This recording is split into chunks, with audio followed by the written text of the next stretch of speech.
Hello' everyone. আজি ৰাতিপুৱাই সাজি কাচি মানুহজন আৰু মই ওলালোঁ পেহীহঁতৰ ঘৰলৈ বুলি। চাওঁতে চাওঁতে আমাৰ বিয়া হোৱা 4 মাহে পাৰ হ'ল, কিন্তু আমাৰ মৃত্যুৰ ফুৰা শেষ হোৱা নাই। যিসকল নতুনকৈ বিয়া পাতিছে তেওঁলোকে ভালকৈ বুজি পাব যে মান ধৰাৰ কামটো কিমান দীঘলীয়া প্ৰচেছ। আমি আহিছোঁ পেহীহঁতৰ ঘৰলৈ। আমাৰ ঘৰৰ পৰা পেহীহঁতৰ ঘৰলৈ বেছি দূৰ নহয়। নেঘেৰটিং চাৰিআলিত ৰখি কেইটামান মিঠাই লৈ ল'লোঁ আৰু পোৱালিটোলৈ চকলেটো লৈ ল'লোঁ।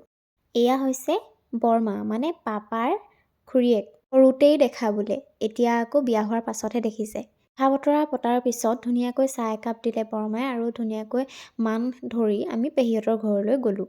এয়া হৈছে জোন পেহী। বহুত দিনৰ মূৰত দেখা পাই বহুত কথা পাতিলোঁ আমি বাই ভনীৰ দৰেই থাকোঁ, যদিও পেহী, কিন্তু কথা বতৰা সদায় হাঁহি ধেমালিৰ মাজতে আমাৰ হৈ থাকে। আৰু মানুহজনক দেখিছেনে, গৈ পোৱাৰ লগে লগে দেহাৰ লগত ক্ৰিকেট বেট উলিয়াই ল'লে আৰু ক্ৰিকেট বেট দেখি তেওঁ ৰখিবই নোৱাৰিলে। আগৰ দিনবোৰ মনত পৰি গ'ল। দেহায়ো ভিনীয়েকক পাই একেবাৰে বল দিবলৈ লগালে। দুইটাকে দেখি মোৰ সৰুকালৰ দিনবোৰ মনত পৰি গ'ল। আৰু আজিৰ ভিডিঅ'টোত ইমানখিনিয়ে আছিলে।